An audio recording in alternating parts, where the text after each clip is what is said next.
fellow Kenyans, and welcome to NDGK's first conference. And we are pleased to be here in front of you today to discuss a very important issue on the agenda. However, I'd like to begin by first introducing who we are.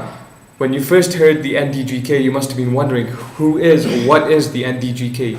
We are the New Development Generation Kenya, and our mission is to help as many Kenyans as we can by enlightening them on the ways of development. And we do this through discourse, and we're trying to encourage some healthy debate. And that's what we're out here to do today.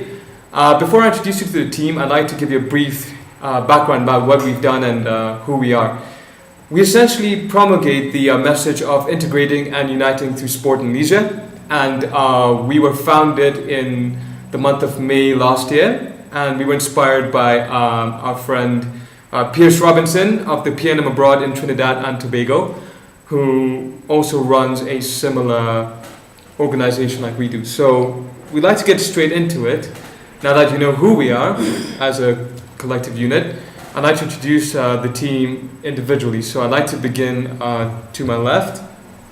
And please introduce yourself. Hi, my name is Zayed Manji.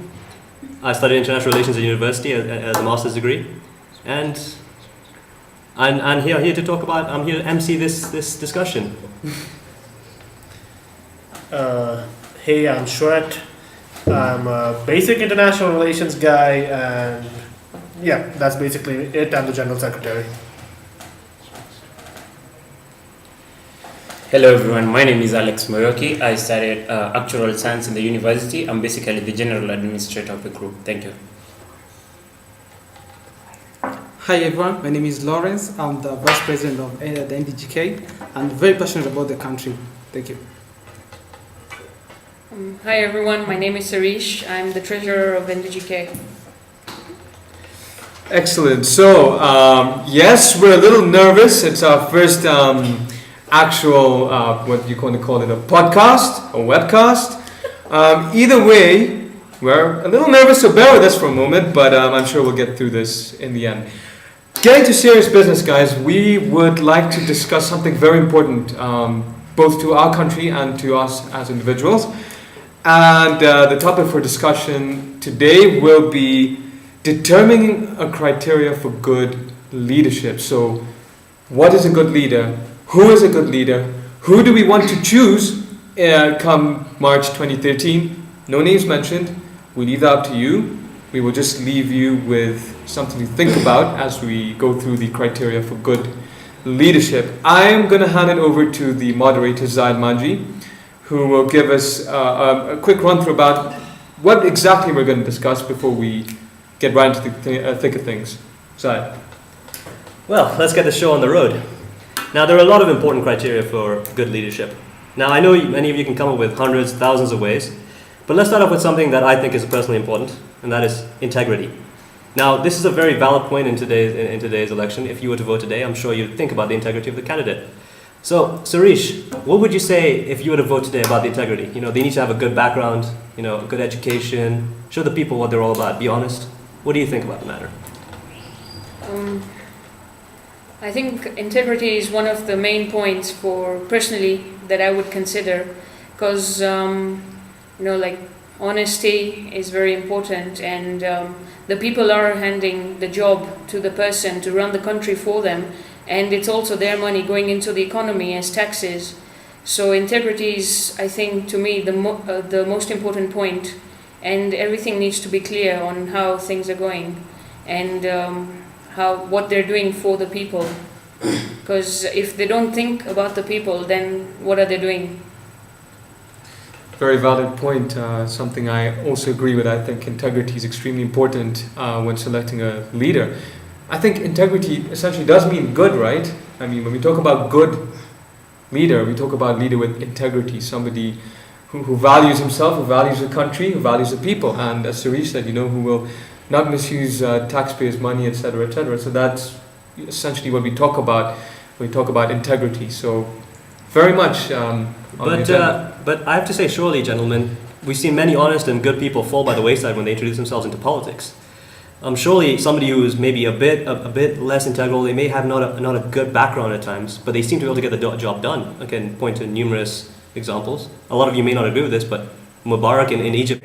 On the one hand, yes, integrity is important here in Kenya because, let's be honest here, how many of us know where MPs get their money from? And let's be honest, some of us know our MP's HIV status, we don't know what the MP does with his money.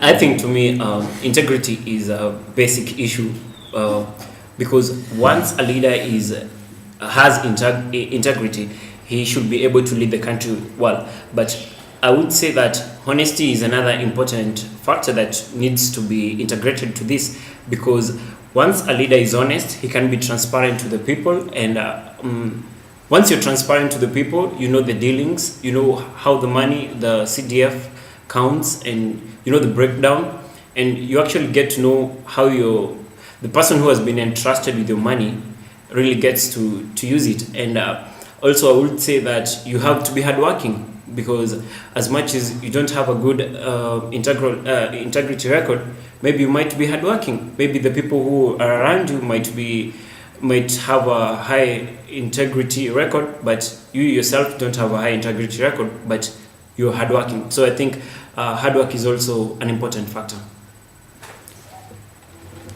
Now, guys, I have one more maybe argument against this point. Honesty is a good thing, I will not deny it. And transparency is obviously something that's been tutored around quite a bit. But what if the government has to do something they find is necessary, even helpful for a part of the country, but it will eventually be detrimental to another part of the country? If both sides know what's going on, what's happening, it may end up causing conflict, a bit of unrest. Surely, sometimes the government needs to keep some things to itself, just to save the public, a bit of civil disobedience. Suresh, you have something to say on the matter? Okay, my thought on this is that there needs to be a balance, because you cannot be on one side completely. Even when you look at the basic leadership structures you might have seen in business studies or management, you cannot be just democratic all the time. For some decisions, you just need to take them. You can't keep on asking the people, because they might choose other things, waste time. So someone who can also, sort of see the pros and cons of a certain situation and pick the correct action for it. Doris? Personally, I think that integrity and openness, those are two different things. A person who's full of integrity is not necessarily should not be fully open. There are certain things that are maybe matters of security that needs to be kept under check. They cannot be open to everyone. But those factors that are the individuals and the people of the country need to know, that should be made open to them.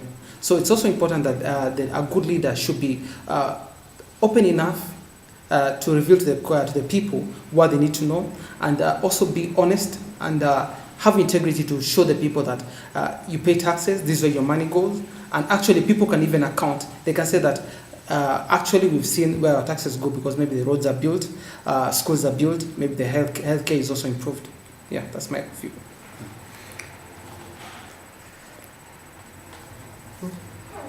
Now, that was a good discussion on the topic, guys.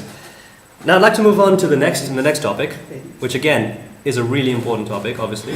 And this one it concerns education. Now, education of our children, our families, and so on helps to build not just a thriving business community, but an enlightened political and social community. And not only does it makes it sure that our culture is able to interact with each other on a much more higher basis, and it helps us bring a more integrated community. What do you guys have to say on education? How important is it in a leader to promote?